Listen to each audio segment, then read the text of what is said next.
Hey everybody, you're watching We the Fandom, where we discuss comic books, pop culture, and the fandom experience. If you enjoyed this video, please hit that like button and subscribe to the channel to see more content.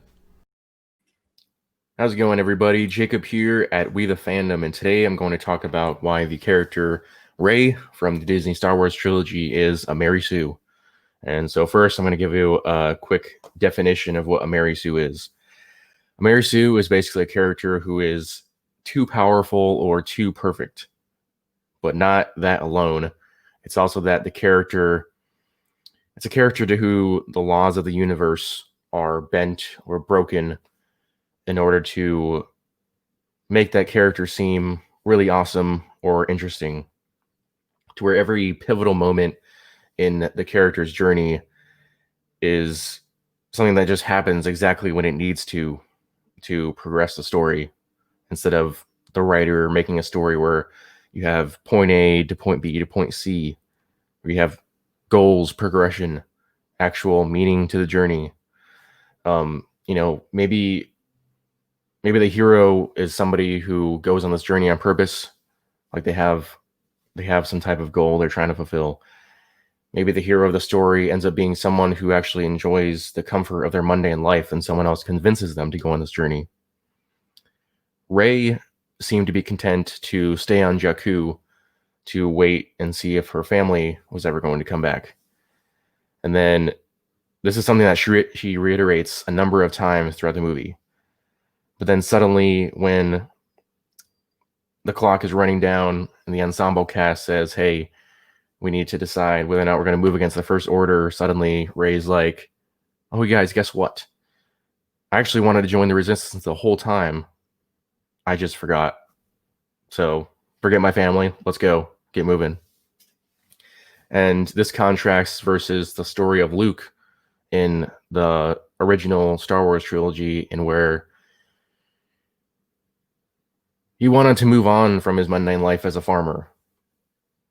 And he had clear motivation, that being that he saw this princess who was in danger, this beautiful princess. And he's like, oh, I'm going to team up with this guy who used to know my father, who's going to train me to be a Jedi, and we're going to go save this princess. He's motivated by his need or desire to leave the farmer left behind, first just to be a pilot, and then later on, when he discovers the plight of Princess Leia, to go on this adventure and join the rebellion.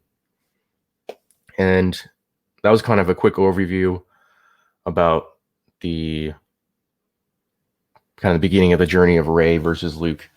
But now we're going to talk about the skills, the contrast of the skills of the two characters, and why Rey is a Mary Sue and Luke Skywalker was not, because their journeys are put together in a way that the trilogies were put together in a way to make them seem kind of similar, but obviously they're very different for a number of reasons. So skill-wise, Rey shows fighting skills and scavenging skills right off the bat, despite the story not giving us any evidence as to how she knows how to do any of this stuff. Did her parents teach her before they left? Did she have a mentor who died tragically, who trained her, like taught her how to scavenge, taught her how to fix vehicles? I don't know. We're supposed to just assume that Rey is just a really badass character. She later demonstrates high-level piloting skills and greater knowledge of how to fix the Millennium Falcon than the guy who's been piloting it for decades as a smuggler. How does she know how to fly a ship? And how does she know more about fixing the Millennium Falcon than Han Solo does? Does scavenging a ship translate to picking up mechanical skills for any vehicle or anything that you come across? I wouldn't think so. And again, there's no evidence given in the movie of why she would have this kind of knowledge. You're supposed to just assume, oh, she's just amazing. She knows how to do these things just because.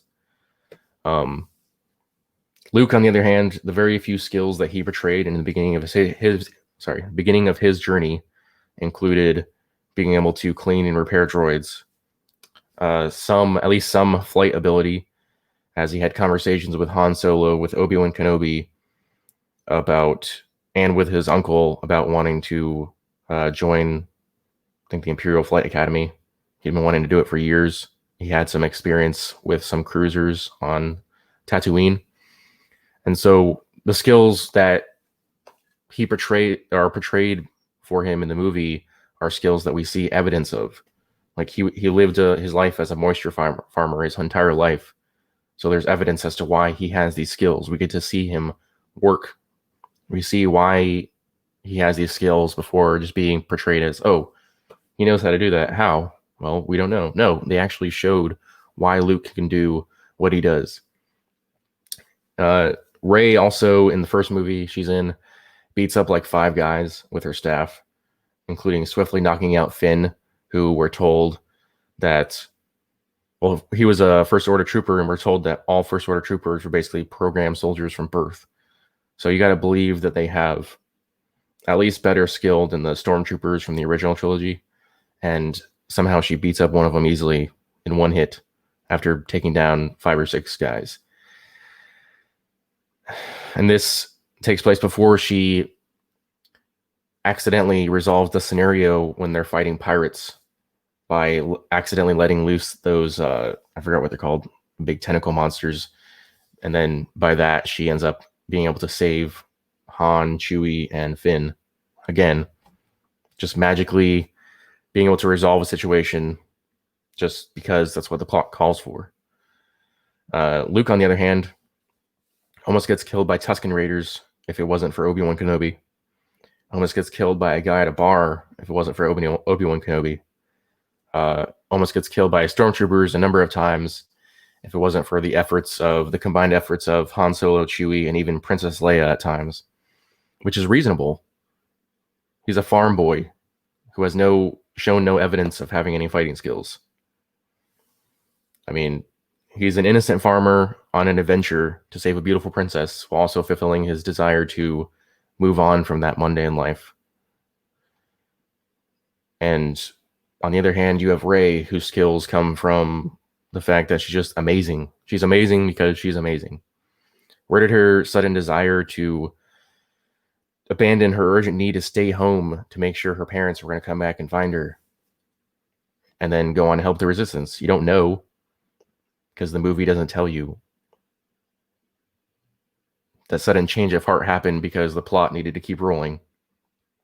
And that's all that was about. Next, we'll get into, so we've mentioned some basic skills, some fighting skills. Now kind of get into their respective force abilities, as well as the antagonists that they face during their movies. So the first sign that Luke made any progress with the Force and in being a Jedi was at the end of A New Hope, when he uses the Force to expand his instincts so he can accurately aim at the weak point in the Death Star. And this is an ability that we get to see him be trained in towards the beginning when he's got the helmet on and he can't see anything, but he has to block the little laser bolts with his lightsaber. So, and then this is also something that younglings learn early on in life, as we've seen evidence of in the movies. So it's definitely not out of the realm of possibility that a grown man being taught by a Jedi Master would be able to utilize this ability, and that ability translates to a skill he used in a pivotal moment of the movie. Rey, as we know, has some inexplicable connection to the lightsaber that the gang just happened to come across while they flew to this planet in a bid to figure out a better way to scavenge BB-8 out of the system and find the resistance. Completely unrelated topics. She just happened to come across that lightsaber. And then when she gets captured by Kylo Ren, he uses telepathic force abilities to try to read her mind, trying to figure out how she has the abilities that she has and what she's doing with the resistance and where to find them. And then she not only resists that ability, but actually is able to read his mind, which scares him for a second. He leaves, and then she uses a Jedi mind trick on a First Order trooper to escape. Where did she pick up these abilities? We don't know. The movie doesn't give us any evidence that she trained, that she even had knowledge of these abilities. Apparently, she siphoned Force knowledge out of Kylo Ren. How she knew how to do that, again, we don't know. These definitely weren't skills that the beginner level Luke would have been taught by Obi-Wan and Yoda during a Jedi training.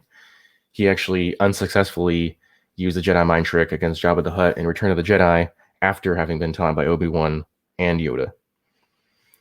Let's not forget her epic battle against Kylo Ren, who was set up to be her rival for the entire trilogy, despite the fact that she beats him in the very first movie. People say, oh, well, Kylo Ren was injured. That's why Rey was able to beat him. But Kylo Ren was injured when Finn was fighting him. Rey was knocked out for a short time. Finn picked up the lightsaber and fought him. A trained soldier from birth picked up the lightsaber and was able to fight Kylo Ren. Kylo Ren put him down pretty quick. So a guy who we know has more training than Rey is able to pick up a lightsaber and get his ass kicked pretty quickly by Kylo Ren, despite still being injured at that point. And then Rey gets back up, and she's like, okay, you're done. And then, of course, writers decide they need to stop it there right after Rey defeats Kylo Ren so they could, have a plot for the other movies. Again, a huge lack of evidence in any training or knowledge.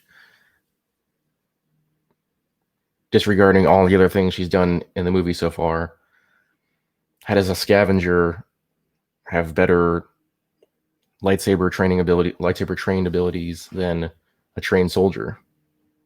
Now, Finn I assume didn't train with a lightsaber, but still, he has probably seen more combat than Rey has ever had. And she's able to beat Kylo Ren. And that's a big part of what makes her a Mary Sue. Luke spent days training with Yoda just to move a few rocks and still needed Yoda's help to move the X-Wing out of the swamp. Whereas Rey, in her second movie, was able to blast apart the side of a mountain using the Force after seemingly unsuccessful days of meditation with Luke Skywalker, in which he said she was like terrible at even being able to touch the Force, to even feel it out there. That she was just kind of spontaneously creating or displaying Force abilities. And then after displaying that ability, she proceeds to defeat Kylo Ren with the Force, something that Kylo Ren had been training with for years.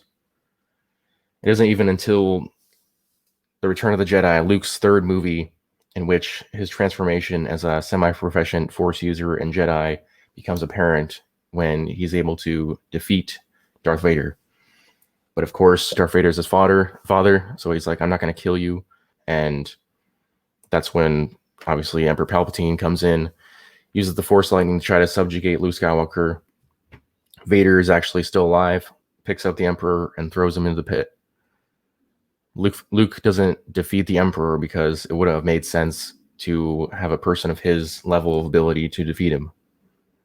Again, Luke Skywalker is faced with enemies that he has trained to face, and when he's facing someone that he's not ready for, he either loses or doesn't face them at all, because that's the appropriate level of an antagonist for that character. Vader was his rival, not the Emperor. Vader is the reason that he went on this journey, the reason that he trained. Vader killed his aunt and uncle. Vader struck down Obi-Wan Kenobi, his mentor. Vader cut his hand off while revealing that he was his father.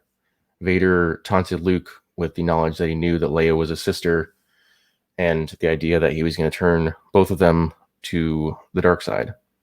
This great evil gave Luke's journey meaning. It gave him a reason to train. It gave him the reason to grow throughout the three movies so that he could defeat Darth Vader at the end. Rey beat her rival in the very first movie. Her journey was basically just flip-flopping between, do I care about who my parents were? Do I not care? And then picking up skills when the plot needed her to. And then in Rey's third movie, The Rise of Skywalker, after flipping back to suddenly caring about her lineage again, she defeats Palpatine, who she discovers is her grandfather. And in this fight, she's pretty easily outmatched because Palpatine summons a gigantic force storm. Rey's blocking the lightning with one lightsaber, and then she's like, well, you can stand against me with one lightsaber, but how about two? And then suddenly Palpatine suddenly becomes a retard. After decades of training in the Force, training in the dark side, being so powerful and proficient to summon a force storm and to be able to basically make himself immortal by constantly transplanting his consciousness into a new clone body. Suddenly, when faced with a Padawan level Jedi holding up two lightsabers, it's just like, that's it. I guess I'm done. Give up. Can't handle two lightsabers. Just gonna keep shooting my lightning. Don't know how to turn it off now. And obviously, he's defeated. This being after Rey's rival, who was set up in the beginning, Kylo Ren, having been beaten by her a third time, decides to become a good guy, and then ends up sacrificing himself to save Rey's life. And we're supposed to also believe that she's able to just dig in deep and get in touch with the force spirits of a whole bunch of former Jedi that we've seen through movies as well as the animated TV series. And some of these Jedi, they don't really explain how that works because, like Obi-Wan Kenobi and Yoda trained for decades in their exile to become Force ghosts. Qui-Gon trained for years to not become a Force ghost, to become like a living spirit in the Force. How Anakin became a Force ghost, they never explained. Maybe just because he was the chosen one or whatever. But there's a lot of other voices that Rey hears that doesn't really make sense because either there's no evidence that those people trained to gain that level of mastery of the Force, and then you take that plus how did she summon their spirits? Again, zero knowledge. Rey is a Mary Sue because all the logic of the Star Wars universe is either completely thrown aside or changed to suit whatever the character Rey needs to win. Every movie, she ends up winning in almost every situation she's in because that's the plot that they wrote. They didn't want to create a compelling character with a meaningful journey where she loses and loses and loses, and finally, after tons of training and years of having this great antagonist that she has to defeat, is able to summon the courage, determination, and some skill to defeat the enemy. Instead, it's just defeat enemy because I am amazing. Did she have to be a Mary Sue character? Of course not. You could have a strong, independent female lead that's written well. You could have had a very short flashback montage in the very beginning of the movie that showed that Rey had a mentor at some point who passed away, a mentor who taught her how to scavenge, how to repair vehicles. Maybe the mentor could have been a former exiled Jedi, exiled during the time of the Empire and just stayed on Jakku until the end of his life or her life. And when they met this orphan, Rey sensed the Force in her and slowly cultivated it over the years. But instead, we got the story that we got, and we got the Mary Sue character, Rey. So, can't really do anything about it at this point. The Disney Star Wars trilogy is over. Hopefully, they've learned their lesson and decide to do something better in the future. But that's all I had for you guys today. If you guys are new to We the Fandom, please hit that subscribe button. If you enjoyed this video, please smash the like, and I will see you all next time. Bye.